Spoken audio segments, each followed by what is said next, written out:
કેવી પરિસ્થિતિ છે એ સમજવાનો આજે પ્રયત્ન કરવો છે અને ક્યાં કઈ પરિસ્થિતિ બને છે, સાથોસાથ આવનારા 2 દિવસ એ વાતાવરણ કેવું રહેવાનું છે. હવે એકાએક વાતાવરણમાં પલટો શા માટે આવે છે, કયા કારણો છે, એ પણ આજે સમજવાનો પ્રયત્ન કરવો છે.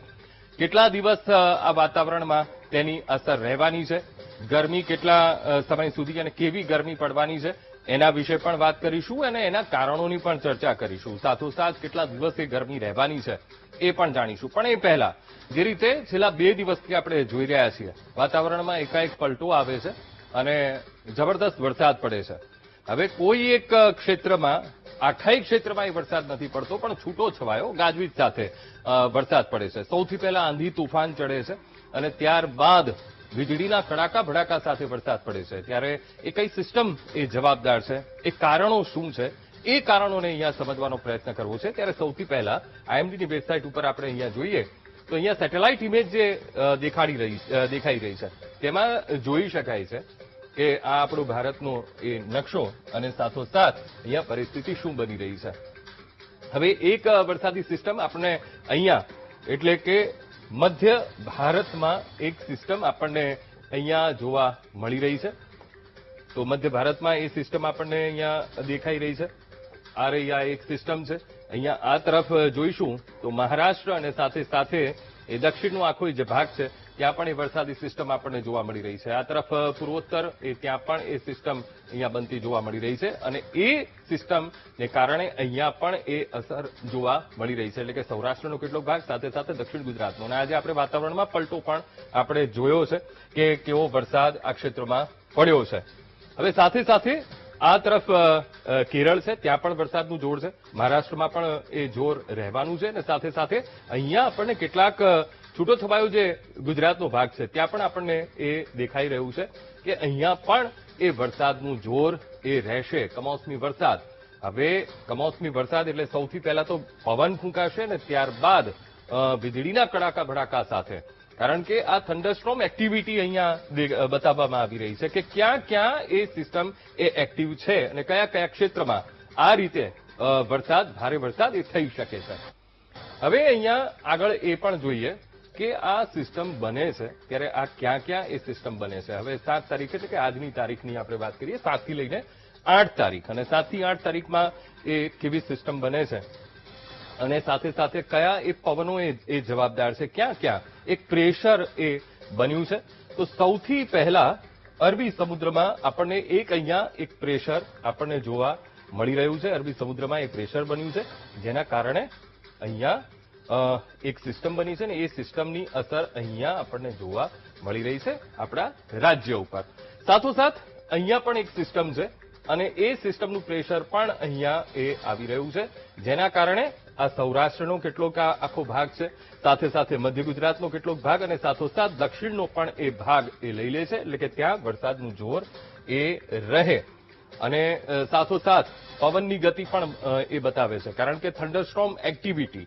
હવે થંડરસ્ટોર્મ એક્ટિવિટીમાં થાય એવું કે તેજ પવન ફૂંકાય સૌથી પહેલા તો અને ત્યારબાદ જોરદાર એ પવન ફૂંકાય, એક આંધી ચડે અને ત્યારબાદ એ ત્યાં વરસાદ ખાબકે એ ક્ષેત્રોમાં. હવે ખાસ તો માની લો અમદાવાદ જિલ્લો છે, અમદાવાદ જિલ્લામાં એ વરસાદ પડે પણ અહીંયા જોવા જેવું એ છે કે દરેક વિસ્તારમાં પડે, એક આખા એ જિલ્લાને આવરી લે એવું ના હોય. અલગ અલગ ક્ષેત્રોમાં એ ક્યાંક છૂટો છવાયો વરસાદ, ક્યાંક ભારે ક્યાંક અતિ ભારે એ વરસાદનું જોર આપણને વર્તાતું જોવા મળે. અને સાથોસાથ પવનની ગતિ કેટલી રહે, તો પવનની ગતિ અહીંથી આપણે જોઈ લઈએ પવનની ગતિ કેટલી રહે. તો પવનની ગતિ રહેશે લગભગ 30 થી લઈને 60 કિલોમીટર પ્રતિ કલાકની ઝડપે પવન ફૂંકાઈ શકે એટલો તેજ પવન, 30 થી 60 કિલોમીટરની એ ઝડપે. એટલે એવું ના બને કે ભાઈ એ સતત એ પવન ફૂંકાયા કરે, પણ આ જે આખી પ્રક્રિયા છે કમોસમી વરસાદની, જે વીજળીના કડાકા ભડાકા સાથે જે વરસાદ પડે એ પ્રક્રિયા ખૂબ ઓછા સમય માટે એ ઘટતી હોય છે. એટલે કે લગભગ કલાક, 1.5 કલાક, વધીને 1.5 કલાક. ત્યારબાદ આખું બધું એ પ્રક્રિયા એ આખી શાંત થઈ જાય.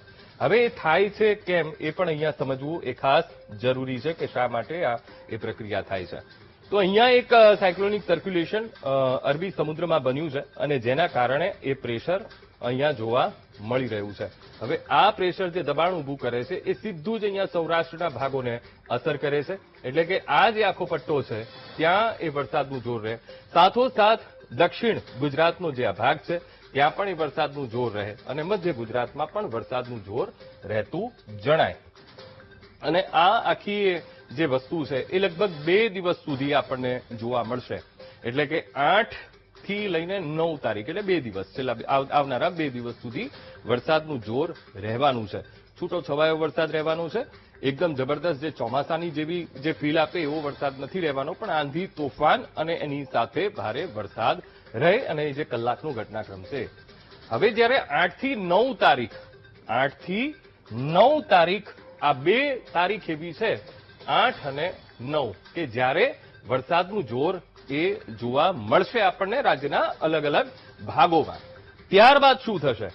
હવે જ્યારે વરસાદ પડી જાય પછી તો ગરમીનો પ્રકોપ વર્તાવાનું શરૂ થશે અને ગરમી પણ જબરદસ્ત એ પડવાની છે 8-9 તારીખ પછી. હવે આગળનો આપણે સમય જોઈ લઈએ, આગળ વરસાદનું જોર કેવું રહેવાનું છે. આ તો આપણે 7 થી 8 તારીખની વાત કરી. ત્યારબાદ પછી પરિસ્થિતિ જુઓ તમે, અહીંયા એ સામાન્ય બનતી જઈ રહી છે. અહીંયા એ સાયક્લોનિક જે એ પ્રેશર જે એક ઊભું થયું છે એ પ્રેશર અહીંયા એ દૂર થયું છે અને એની અસર ઓછી થશે અને ત્યારે વરસાદનું જોર ધીરે ધીરે આપણને ઘટતું જોવા મળશે. એટલે આ 2 દિવસ એ ખાસ ધ્યાન રાખવાનું છે. ખાસ કરીને ખેડૂત મિત્રોએ સૌરાષ્ટ્રના કેટલોક એક ભાગ છે, મધ્ય ગુજરાતનો કેટલોક ભાગ છે અને સાથોસાથ દક્ષિણ ગુજરાતનો એ કેટલોક ભાગ છે કે જ્યાં વરસાદનું જોર રહેશે પણ છૂટો છવાયો એ વરસાદ રહેશે. ત્યારબાદ હવે ગરમીની વાત કરી લઈએ કે ગરમી કેવી રહેવાની છે. હવે 8 થી 9 તારીખ અને એ પછી જે ગરમી જબરદસ્ત પડવાની છે. ખાસ કરીને સૌરાષ્ટ્રનો જે દરિયાઈ પટ્ટો છે ત્યાં પણ આ વખતે એ ગરમીનું પ્રમાણ આપણને જોવા મળશે. આમ તો સામાન્ય રીતે આપણે કહીએ કે ભાઈ દરિયાઈ કિનારો હોય એટલે ગરમી ઓછી હોય, પણ આ વખતે થોડુંક આપણને અલગ રિઝલ્ટ અહીંયા જોવા મળવાનું છે. ભેજવાળા અહીંયા એ પવન છે અને ભેજવાળી ગરમી તમને એ અનુભવાશે અને ત્યાં પણ બફારો સાથોસાથ મધ્ય ગુજરાત અને દક્ષિણ ગુજરાતમાં પણ તેનું જોર વર્તાવાનું છે. એટલે ખાસ તો છેલ્લા આવનારા 2 દિવસમાં એ વરસાદનું જોર રહેવાનું છે. 2 દિવસમાં વરસાદ એ પડવાનું છે. છૂટો છવાયો વરસાદ રહેશે. સાથોસાથ એ 2 દિવસ પછી ગરમીનું પ્રમાણ પણ વધવાનું છે. એટલે ગરમીમાં પણ ખાસ ધ્યાન રાખવાનું છે. હવે દિવસભરના તમામ સમાચાર વિગતવાર જોઈશું આગળ દમદાર 7 PM ન્યૂઝમાં.